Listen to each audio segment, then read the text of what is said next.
సంగారెడ్డి పట్టణంలోని అతి పురాతనమైన శివాలయంలో సోమేశ్వర ఆలయము.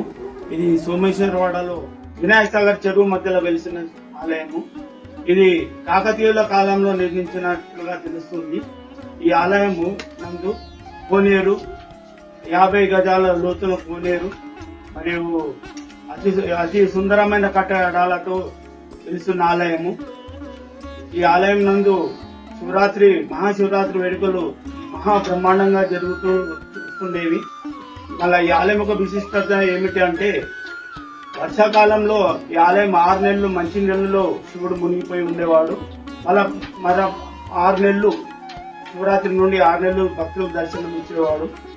కోనేరు నందు దేవకన్యలు కూడా అద్భుతంగా చెక్కించడం జరిగింది.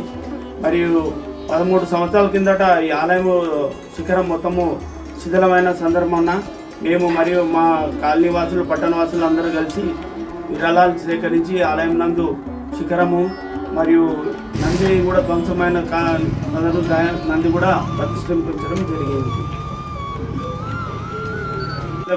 తిరగా ఆలయం చుట్టూ ఆనకట్ట వేయించడం జరిగింది.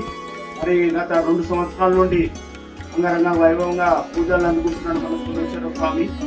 మరియు దాతల సహకారంతో కోనేరు కూడా మొత్తము క్లీన్ చేయించడం అంతా జరిగింది. అలాగే ఈ ఆలయంలో ధ్వజస్తంభం ఇవన్నీ చేయించాలనుకుంటున్నాం. దాతలందరూ పెద్ద మనసుతో సహకరించగలరని. ఓం నమః శివాయ.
రాజుల కాలం నాటి ఒక ఖడ్గాలను వెళ్ళింటే చిన్న అవి తుప్పట్టిపోయినాయి. తీసి పక్కేసి మనకు కొన్ని విగ్రహాలు తీసేసారు. అక్కడ గుండంలో దేవకన్యలు ఆ యొక్క విగ్రహాలు చెక్కించబడి చాలా పురాతనమైన ఆలయం.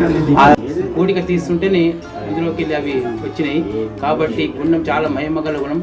కాబట్టి ఈ యొక్క ఆలయాన్ని సందర్శించిన భక్తులు కూడా వాళ్ళ యొక్క మొక్కులు చెల్లించుకుంటారు. ఒకసారి వచ్చిన భక్తులు ప్రతిరోజు మళ్ళీ వారం మరి ఎప్పుడు కూడా స్వామి యొక్క దర్శనం అంత అద్భుతమైంది మహిమ. కాబట్టి ఆ భక్తుడు ఒకసారి రుచిపోగానే మేము ప్రతిసారి ప్రతి సోమవారం భక్తులు అధిక సంఖ్యలో ఇక్కడికి విచ్చేస్తూ ఉంటారు. స్వామి యొక్క దర్శనం చేసుకుంటారు. స్వామి వారి యొక్క అనుగ్రహం చాలా మహిమగా ఉంటుంది.